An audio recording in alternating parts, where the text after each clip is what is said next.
Hello friends, मेरा नाम है विवेक सक्सेना और आप देख रहे हैं मेरा YouTube channel maths by Chitransh Vivek. आज एक बहुत इंपॉर्टेंट टॉपिक को आप सबके साथ डिस्कस करूंगा और टॉपिक का नाम है प्रोबेबिलिटी, जिसको हिंदी में हम प्रायिकता कहते हैं।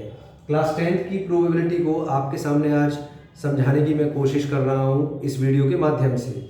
सबसे पहले हमें समझना होगा प्रोबेबिलिटी की डेफिनेशन के बारे में। प्रोबेबिलिटी की डेफिनेशन जनरेट होती है या उत्पन्न होती है रैंडम एक्सपेरिमेंट से।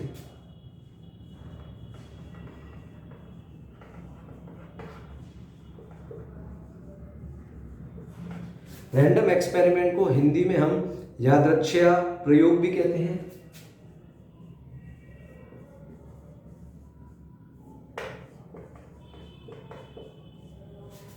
तो क्या होता है ये रैंडम एक्सपेरिमेंट?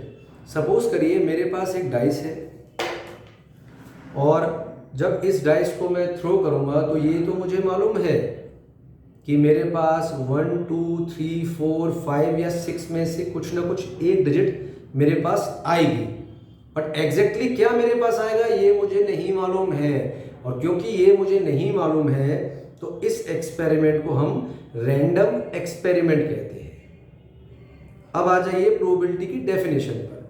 प्रोबेबिलिटी की डेफिनेशन में सबसे पहले हमें प्रोबेबिलिटी के फॉर्मूले को डिस्कशन करने लेके जाना चाहिए। प्रोबेबिलिटी का जो फॉर्मूला होता है वो होता है नंबर ऑफ फेवरेबल आउटकम्स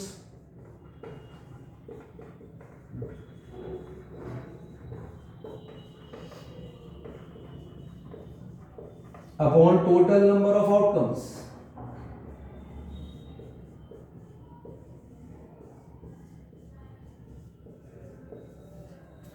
तो अगर आप किसी भी इवेंट के या किसी भी घटना के घटित होने की प्रायिकता को जानने की कोशिश कर रहे हैं तो उसके लिए हमें इस सूत्र का यूज करना पड़ेगा, इस फॉर्मूले का यूज करना पड़ेगा, जो कि है number of favourable outcomes upon total number of outcomes. If you want to find out probability of an event, event को हिंदी में घटना कहा जाता है।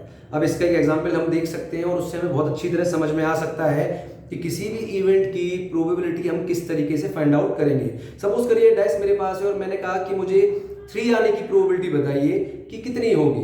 अब हमारे पास सैंपल स्पेस क्या बना? सैंपल स्पेस का मतलब होता है जब हम एक्सपेरिमेंट परफॉर्म कर रहे हैं तो कितने आउटकम्स मेरे पास आ सकते हैं। तो सैंपल स्पेस हो गया 1 2 3 4 5 6। मैंने पूछा कि 3 आने की प्रोबेबिलिटी क्या होगी, तो 3 मेरा फेवरेबल आउटकम हो गया जो केवल और केवल एक तरीके से ही आ सकता है। तो यहां पर मेरी प्रोबेबिलिटी हो जाएगी 1/6।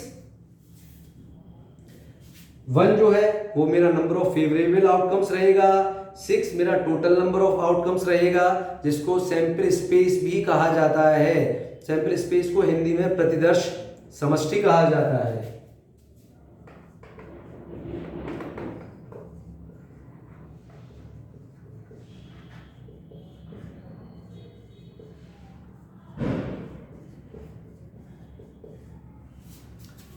तो अगर आपको किसी भी इवेंट के लिए प्रोबेबिलिटी को फाइंड आउट करना हो तो आप उसके लिए इस रिजल्ट को डायरेक्ट यूज कर सकते हैं और रिजल्ट है number of favourable outcomes upon total number of outcomes.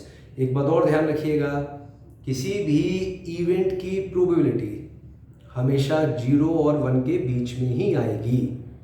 Rare case में 0 भी हो सकती है और 1 भी हो सकती है। अगर ये 0 हो जाए तो उस इवेंट को इम्पॉसिबल इवेंट कहा जाता है और अगर ये प्रोबेबिलिटी 1 आ जाए तो उस इवेंट को श्योर इवेंट कहा जाता है। मैं उम्मीद करता हूँ कि आज का ये वीडियो जो मैंने प्रोबेबिलिटी पर आप लोगों के लिए बनाया है कुछ आपकी मदद करेगा इस टॉपिक को समझने में। मेरे चैनल को लाइक और सब्सक्राइब जरूर कीजिएगा। अगर आपने उसे सब्सक्राइब ना किया हो तो सब्सक्राइब कर लीजिएगा। आपके कमेंट्स का मैं वेट करूँगा। Thank you very much.